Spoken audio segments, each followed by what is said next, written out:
Behind the Grooves. Hey guys, and welcome back to Behind the Grooves, where I, Peter Holmes, the vinyl kid of Florida, takes you to the other side of the record, Behind the Grooves. Last time we met, we were reviewing The Monkees by The Monkees, honoring the late great Davy Jones on the anniversary of his death.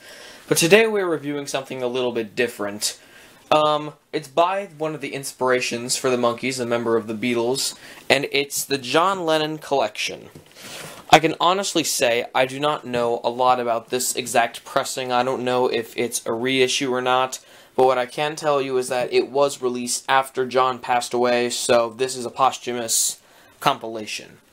Many of the songs on here that John did are pretty much just the most famous ones, of course, as are on most compilation albums released posthumously. Like with David Bowie recently, for example, they put out an entire posthumous album for him. I don't know if it was posthumous or not, but it just seemed to be that way.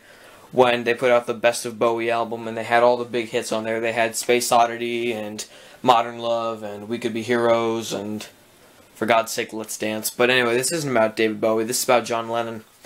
This album was released in 1981, I believe, 81 or 82, on what is supposedly John Lennon and Yoko Ono's founded label, Geffen, or Geffen, whatever. So, yeah. These pictures supposedly were taken the day he was killed. They say that these were taken the day that John was killed. So that's a little bit creepy, but if you look at them, they're actually quite nice. Now here's your track listing. Side 1. Here, you might know all of these, or at least a good portion of them. You've got on side 1, Give Peace a Chance, Instant Karma, Power to the People, Whatever Gets You Through the Night, which he did with Elton John, Number 9, Dream, Mind Games, and Love. Side 2, Imagine, Jealous Guy, Just Like Starting Over, Woman, I'm Losing You, Beautiful Boy or Darling Boy, Dear Yoko, and of course Watching the Wheels. So yeah, pretty much all of side 2 are songs from Double Fantasy, his last album released when he was alive. So, of course you have the little copyright thing here, Geffen Records, Lennon Music, see? It was partially produced by them, so you could say that. Alright, so let's open this up. Yep, it's an inner sleeve. It's not paper, it's cardboardish paper.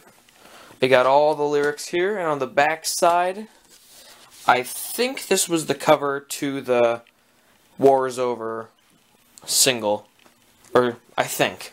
It was something about John sitting on a bed for that one, but it's not the War Is Over if you want it signed. That was just an icon.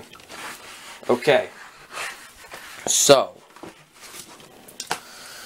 that's your album. It's, this pressing is a little floppy, so I want to try not to, break it or anything, or flop it too much.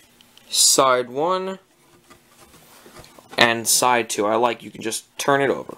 I like that. Okay, so that's the John Lennon collection for you. It's a brilliant, brilliant compilation, and it's perfect for any person who is either getting into John Lennon or is a big fan of his. There is no Yoko Ono on here whatsoever, I promise. But anyway, thank you guys very much for watching this video. It means the world to me that you would take a few minutes out of your day to watch a guy like me review a brilliant compilation as such. Of course, John Lennon had many more albums, and of course, oh my god, he had so many more compilations. He had the anthology one coming, and very recently his albums were all reissued on vinyl, so I may as well get a few of those. I've got 2 of his other ones. I've got Imagine and I've got Double Fantasy, but I've arranged Double Fantasy to be reviewed in a future episode.